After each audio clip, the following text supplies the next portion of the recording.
Kerajaan Tanjung Pura. Kerajaan Tanjung Pura adalah kerajaan tertua di Kalimantan Barat yang diperkirakan telah berdiri sejak abad ke-8. Dalam sejarahnya, Kerajaan Tanjung Pura dikenal memiliki banyak nama. Salah satu sebabnya karena kerajaan ini yang kerap kali mengalami perpindahan ibu kota.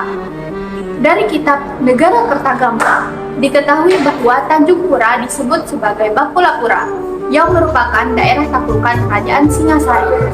Kemudian, pada masa Kerajaan Majapahit, Tanjung Pura adalah ibu kota bagi daerah-daerah taklukannya di Kalimantan.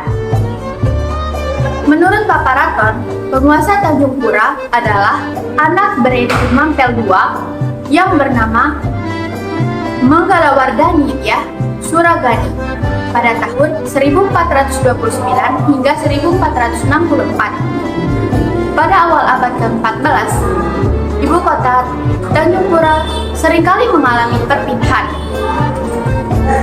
Pada awalnya, ibu kota kerajaan Tanjung Pura terletak di Kabupaten Ketapang. Setelah itu, mengalami perpindahan dari satu kota ke kota lainnya.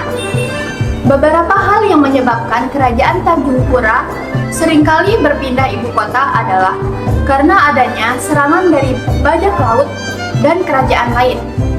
Perpindahan ibu kota ini dibuktikan dengan adanya situs bersejarah yang ditinggalkan. Dari Ketapang, ibu kota kerajaan Tanjung Pura kemudian dipindah ke Sukadana dan daerah Sungai Matan.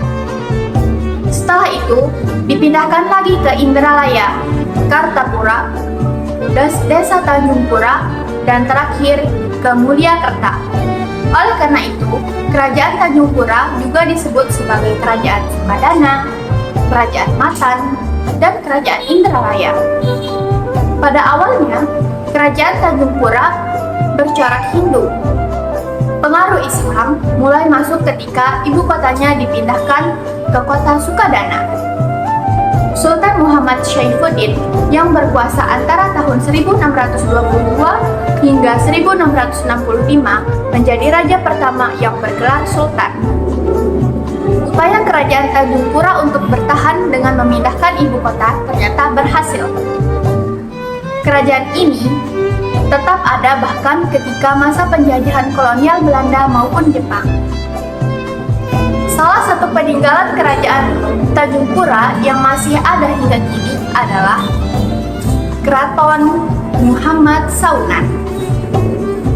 Bangunan keraton pertama kali dibangun oleh Haji Muhammad Sabran yang bertahta pada tahun 1845. Setelah itu, keraton terus mengalami renovasi hingga menjadi seperti yang terlihat sekarang ini. Penambahan Gusti Muhammad Saunan 1908 hingga 1944, Sultan ke-16 Tanjung Pura adalah raja yang merombak istana tersebut secara besar-besaran. Oleh karena itu, nama bangunannya lebih dikenal sebagai Keraton Muhammad Saunan. Saat ini, nama kerajaan ini diabadikan sebagai nama Universitas Negeri di Kalimantan Barat, yaitu Universitas Tanjung Pura di Pontianak, dan juga digunakan oleh TNI Angkatan Darat sebagai nama Kodam di Kuburaya, yaitu Kodam 12 Tanjung Pura. Kerajaan Banjar. Kerajaan ini merupakan kerajaan Islam pertama dan termasyhur di Kalimantan Selatan yang didirikan oleh Pangeran Samudra yang kemudian bergelar Sultan Suryansah. Masa kejayaan Kesultanan Banjar ialah pada abad ke-17 hingga ke-18. Namun, mengalami kemunduran dan dibubarkan oleh Belanda pada tahun 1860 Masehi.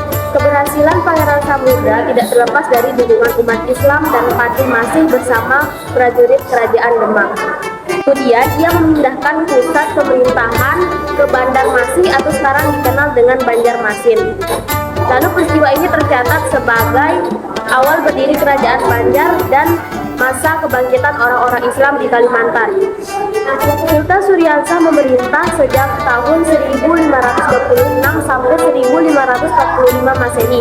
Tahun 1860 Masehi, Banjar dihapuskan dan digantikan oleh pemerintah Regen yang berkedudukan masing-masing di Martapura, dan pada saat itu bupatinya ialah Pangeran Jaya Pemenang dan di Ambuntai gubernurnya ialah Raden Adipati Danuraja. Kerajaan Sambas kuno adalah negara Sambas kuno yang mula-mula berdiri sekitar abad ke-7 Masehi hingga sampai masa kerajaan penampakan Sambas yang berakhir sekitar tahun 1675 di Kabupaten Sambas, Kalimantan Barat, Indonesia. Sambas terletak di antara jalur pelayaran dari Tiongkok ke Camba menuju Tuban atau Pelabuhan Majapahit. Kerajaan Sambas dan kerajaan lainnya di Kalimantan di bawah pengaruh Kesultanan Demak. Semenjak runtuhnya Demak, Banjarmasin mengupeti pada negara Sambas, Sukadane dan Batang Lawai dan menjadikan bazar Kesultanan Banjar. Terakhir kalinya negara Sambas mengupeti ke Martapura pada masa pemerintahan Sultan Mustabillah pada tanggal 1 Oktober 1609. Sebelum berdiri kerajaan Sambas di wilayah Sungai Sambas ini sebelumnya telah berdiri kerajaan-kerajaan yang menguasai wilayah Sungai Sambas dan sekitarnya. Berdasarkan data-data yang ada, urutan kerajaan yang pernah berdiri di wilayah Sungai Sambas dan sekitarnya sampai dengan terbentuknya negara Republik Indonesia adalah yang pertama, yaitu Keraton 1 atau disebut dengan Kerajaan Sanjung, Keraton 2 disebut dengan Kerajaan Tanggal, Keraton 3 yang disebut Kerajaan Sambas, dan Keraton 4 yang disebut Kesultanan Sambas. Kerajaan Pontianak didirikan tahun 1771 oleh Sultan Syarif Abdurrahman Al-Qadir. Dia merupakan putra dari Al-Habib Hussein Al-Qadir, seorang penyebar ajaran Islam yang berasal dari Arab. Kerajaan Pontianak berdiri berawal saat Syarif Abdurrahman Al-Qadir menjatuhkan kakinya di tepian pertemuan Sungai Kapuas Kecil dan Sungai Lantah. Saat itu ia masih berusia 32 tahun. Berkat kepemimpinannya, Pontianak tumbuh menjadi kota perdagangan dan pelabuhan. Ia pun dinobatkan menjadi sultan pertama Kerajaan Pontianak. Kerajaan Pontianak mulai kehilangan eksistensi tepatnya tahun 1930 kedatangan Jepang tahun 1942. Dalam peristiwa tersebut, Sultan Syarif Abdul Hamid Al-Qadir, putra Sultan Syarif Muhammad, ia dibebaskan usai Indonesia merdeka pada 17 Agustus 1945.